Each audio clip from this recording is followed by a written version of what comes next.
Hello students, आज हम देखेंगे नेचुरल रिसोर्स के बारे में।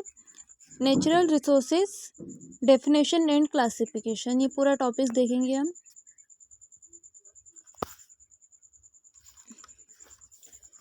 तो सबसे पहले हम नेचुरल रिसोर्सेज क्या होते हैं ये देख लेते हैं। नेचुरल रिसोर्सेज में हम पहले देखते हैं introductions to natural resource planning. तो जो नेचुरल रिसोर्स है ये क्या होते हैं? संसाधन प्रकृति के द्वारा प्रदत्त वे साधन है जिनके द्वारा सामाजिक लक्ष्यों को प्राप्त करने में सहयोग मिलता है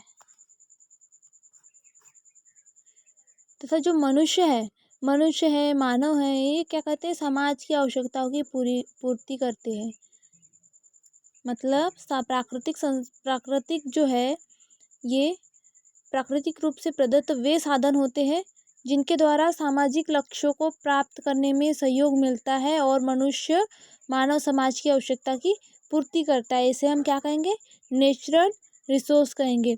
और अगर इसका अर्थ निकालें हम तो संसाधन शब्द जो है वो अंग्रेजी के रिसोर्स का पर्याय है, जिसका क्या अर्थ होता है? साधन होता है, संबल होता है, संपत्ति होती है और युक्ति होती है। तो कुल मिलाकर बात यह है कि जो संसाधन मतलब जो अंग्रेजी शब्द है रिसोर्सेस, इसका पर्यायवाची है और जिसका अर्थ होगा साधन, संबल, संपत्ति और युक्ति। तो जो अंग्रेजी का रिसोर्स शब्द है वो दो शब्दों से मिलकर बना होता है, यानी कि दो शब्दों के योग से मिलकर बना होता है। कौन से? री प्लस सोर्स, रिसोर्स। तो री का अर्थ क्या है? पुनः, यानी कि पुनर् या प्रति। और जो सोर्स है इसका अर्थ होता है साधन या फिर स्रोत। तो हम क्या देखा यहाँ? जो संसाधन है वो अंग्रेजी के रिसोर्स शब्द से पर्याय होता है जिसका अर्थ होता है साधन, संपत्ति और युक्ति। अब जो रिसोर्स शब्द आया है, रिसोर्स शब्द दो शब्दों से मिलकर बना है।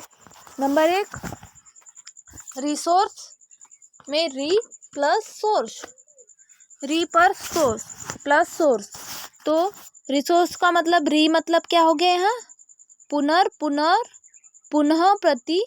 और जो सोर्स है इसका अर्थ होता है साधन और स्रोत। अब इसे क्या कहेंगे हम? वह पदार्थ या वस्तु जो कि मनुष्य को पुनः बार बार सहायता प्रदान करती है, आवश्यकता की पूर्ति करती है, क्या कहलाएंगे? रिसोर्स कहलाएंगे। तो देखो ना, यहाँ जो री शब्द है उसका अर्थ पुनः है और जो सोर्स है इसका अर्थ है साधन और स्रोत। तो जो शब्द का अर्थ और परिभाषा कैसी बनेगी?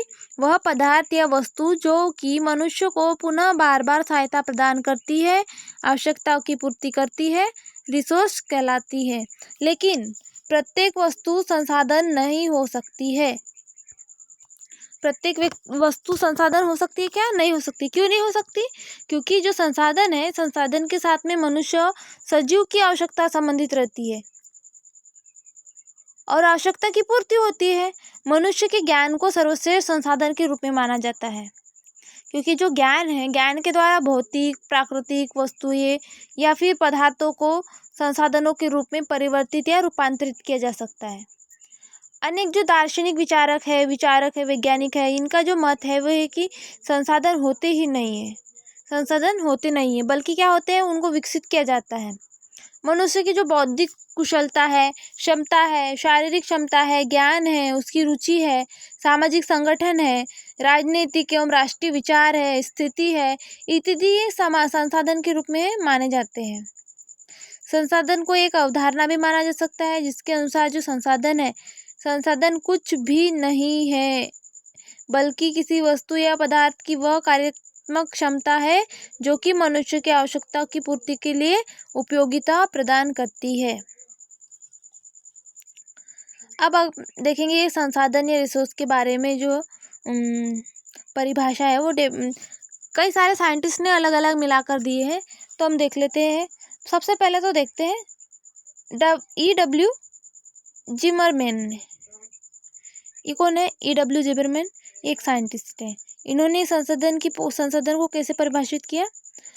संसाधन पर्यावरण की वह विशेषताएं है जो कि मनुष्य की पूर्ति करती है। संसाधन पर्यावरण की वह विशेषताएं है जो मनुष्य की पूर्ति करती है, उसको मनुष्य की क्षमताओं और आवश्यकताओं के द्वारा उपयोगिता प्रदान की जाती है। ये कौन सी परिभाषा है? E.W. जिमरमैन की। संसाधन पर्यावरण की वह विशेषता है जो कि मनुष्य की पूर्ति करती है और मनुष्य की क्षमताओं और उसकी आवश्यकताओं के द्वारा उपयोगिता प्रदान करती है।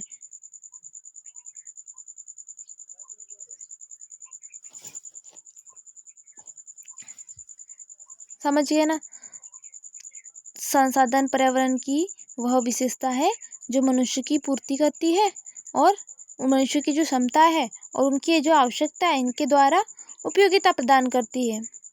इसके बाद जेम्स फिशर ने क्या डेफिनेशन दी है?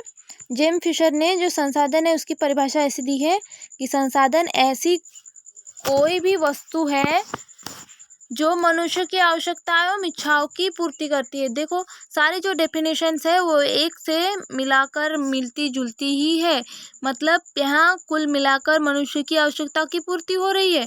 पहली परिभाषा में भी हमने मनुष्य की क्षमताओं और उसकी आवश्यकता की उपयोगिता के बारे में प्रदान परिभाषा देखी, और ये जेम्स फिशर ने भी संसाधन ऐसी कोई भी वस्तु है संसाधन जो कि मनुष्य की आवश्यकताओं एवं इच्छाओं की पूर्ति करती है, ऐसे कहा। ये जेम्स फिशर की परिभाषा है। इसके बाद में जे स्मिथ की परिभाषा देखो। जे स्मिथ ने क्या कहा? संसाधन पर्यावरण का वह तत्व या लक्षण है जो किसी न किसी रूप में मनुष्य के लिए उपयोगी होते हैं। यहाँ पर भी मनुष्य के लिए उपयोगी है। क्या उपयोगी है? संसाधन उपयोगी है। तो संसाधन पर्यावरण का वह तत्व या लक्षण है जो किसी न किसी रूप से मनुष्य के लिए उपयोगी होता है। ये जे स्मिथ की परिभाषा है।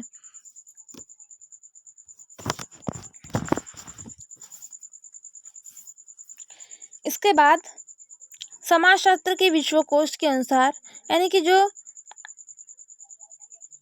समाजशास्त्र है इसके विश्वकोश के अनुसार जो डेफिनेशन आई है वो क्या है? संसाधन पर्यावरण के वह पक्ष है जिनके द्वारा मनुष्य की आवश्यकता की पूर्ति में सुविधा होती है और सामाजिक लक्ष्यों और आवश्यकता की पूर्ति होती है। ये इसकी परिभाषा है। तो अगर हमने कुल मिलाकर इंट्रोडक्शन देखा तो क्या देखा इसमें कि जो संसाधन है प्रकृति के द्वारा प्रदत्त वे साधन है जो सामाजिक लक्ष्यों को प्राप्त करने में सहयोग करते हैं और मनुष्य समाज की क्या करते हैं? आवश्यकता की पूर्ति करते हैं। अब जब जो संसाधन है वो दो शब्दों से मिलकर बना है अंग्रेजी के, तो कौन सा? एक है रिसोर्स बनना है दो शब्दों से मिलकर, एक री प्लस सोर्स।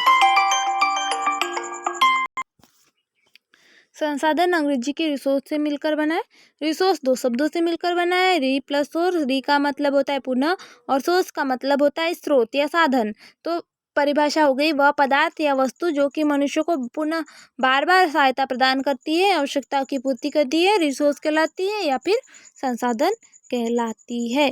लेकिन जो प्रत्येक वस्तु है वो संसाधन नहीं हो सकती। क्यों नहीं हो सकती? क्योंकि जो संसाधन है वो मनुष्य की सजीव की आवश्यकता संबंधित रहती है, आवश्यकताओं की पूर्ति करती है, और मनुष्य के पास जो ज्ञान है वो सर्वश्रेष्ठ संसाधन के रूप में माना जाता है, क्योंकि उसको भौतिक प्राकृतिक वस्तुएं पदार्थों या संसाधनों के रूप में परिवर्तित या रूपांतरित किया जा सकता है। इसके बाद अगर कुछ देखें तो जो संसाधन है वो कुछ भी नहीं है, बल्कि क्या है? किसी वस्तु या पदार्थ की वह कार्यात्मक क्षमता है, फंक्शनल कैपेसिटी है, जो कि मनुष्य की आवश्यकता की पूर्ति के लिए उपयोगिता प्रदान करती है। ये क्या है? संसाधन है।